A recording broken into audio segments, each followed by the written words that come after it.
شروع بسم اللہ الرحمن الرحیم. آج ترکیب کے بارے میں پڑھیں گے. ترکیب اصل میں جملے کی ترکیب ہوتی ہے. ترکیب کہتے ہیں الفاظ کے آپس کے تعلق کو کہ یار یہ کیا کیا ہے اس میں. تو جملہ اسمیہ، جملہ فعلیہ جو مرکب مفید کی قسمیں ہیں. ٹھیک ہے، مرکب مفید کی ہم نے قسمیں پڑھ لی.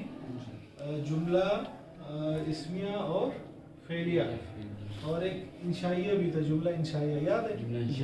ٹھیک ہے، جس کو ہم کہنے والے کو سچا یا جھوٹا نہیں کہہ سکتے. اسمیہ اور فعلیہ. اسمیہ اور فعلیہ کس کی قسم ہے؟ اسمیہ اور فعلیہ جملہ مرکب مفید. مرکب مفید سے پہلے کچھ اور نہیں آتا ہے؟ نہیں. مرکب مفید کے نیچے دیکھو کل کا نقشہ دکھاؤ. جملہ خبریہ. جملہ خبریہ ہے نا یار، ایسی آپ لوگ بھی ہماری طرح بیٹھے. جملہ مرکب کی دو قسمیں، مرکب مفید، مرکب غیر غیر مفید. مفید. مرکب مفید کی پھر دو قسمیں خبریہ اور انشائیہ. انشائیہ کی پھر دو قسمیں ہیں اسمیہ اور فعلیہ. ٹھیک ہے، خبریہ. انشائیہ کی تو اور قسمیں ہیں، امر نہیں استفہام، اس پہ ہم نے بات کر لی. اسمیہ میں پہلا جو لفظ ہوتا ہے اس کو مسند الیہ بولتے ہیں، جو ہمیشہ مبتدا ہوتے ہیں. مبتدا اس لیے کہتے ہیں اس کو کہ اس سے جملے کی ابتدا ہوتی ہے. اور مسند الیہ اس کو کہتے ہیں کہ اس کی طرف کسی چیز کی نسبت ہوتی ہے. وہ فعل کی بھی ہو سکتی اور اسم کی بھی ہو سکتی. اب زید عالم، زید عالم ہے. اب علم کی نسبت، عالم ہونے کی نسبت کس کی طرف ہو رہی ہے؟ زید کی طرف. تو زید مسند الیہ ہے اور عالم مسند. مسند کہتے ہیں جس کی نسبت کی جائے کسی طرف، جو خود کسی کی طرف چلا جائے، نسبت ہو. اور مسند الیہ جس کی طرف کسی کی نسبت ہو. مسند الیہ کی طرف کسی اور کی نسبت ہوتی ہے. ٹھیک ہے، مثلا یوں سمجھو میں مسند الیہ ہوں، آپ مسند ہو. ٹھیک ہے، آپ آئے ہیں ادھر تو آپ کیا ہو گئے؟ مسند. ٹھیک ہے، مسند الیہ تو میں ہوں نا، جس کی طرف لوگوں کی نسبت ہو.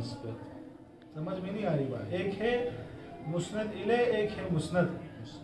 اگر یہ زیادہ سمجھ میں نہیں ہے تو اس کو اس خانے میں رکھو، دماغ میں کچھ خانے بناؤ. ٹھیک ہے، اس میں ایک خانہ ایسا بناؤ جس میں جو چیز سمجھ میں نہیں ہے اس کو وہاں.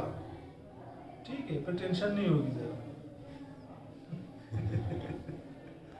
تو مسند الیہ جس کی طرف دوسری چیز کی نسبت ہو، اور مسند جس کی نسبت ہو.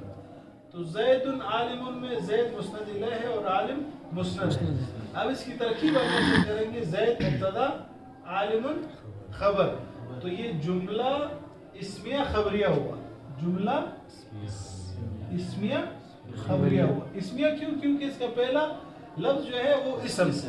میں نے کل بتایا تھا کہ اسمیہ وہ ہوتا ہے جس کا پہلا حرف لفظ اسم، جو اسم سے شروع ہو اس کو اسمیہ کہتے ہیں. فعلیہ کی ترکیب ضرب زید عمرا. فعلیہ اس کو کہتے ہیں جس کا پہلا لفظ فعل. تو فعل، ضرب فعل، زید فاعل، امر مفعول. فعل فاعل مفعول مل کر یہ جملہ فعلیہ خبریہ ہوا. ٹھیک ہے، جملہ فعلیہ خبریہ ہوا، کیونکہ یہ دونوں کس کی قسمیں ہیں؟ خبریہ کی قسمیں. اب اس میں پھر کیا ہے؟ مبتدا خبر اس کو نہیں کہیں گے. مبتدا خبر اسمیہ والے کو کہیں گے. اس کی ترکیب کرتے ہوئے ہم کہیں گے مبتدا اور خبر. اس کی ترکیب کرتے ہوئے ہم نہیں کہیں گے کہ ضرب مبتدا زید خبر. نہیں، ضرب فعل، زید فاعل، امر مفعول. بس یہ فرق ہے. کل والا جواب مل گیا؟ جی.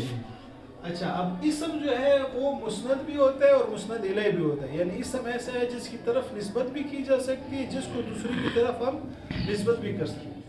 لیکن فعل ایسا ہے کہ جو کیا ہوتا ہے؟ صرف مسند ہوتا ہے، مسند الیہ نہیں ہوتا. اور حرف نہ مسند ہوتا ہے نہ مسند الیہ ہوتا ہے. ٹھیک ہے. اچھا، اب مرکب مفید ہم نے پڑھ لیا، ترکیب بھی پڑھ لی. اب مرکب غیر مفید جس کو مرکب ناقص بھی کہتے ہیں. ویڈیو کو دوسرا کر دو.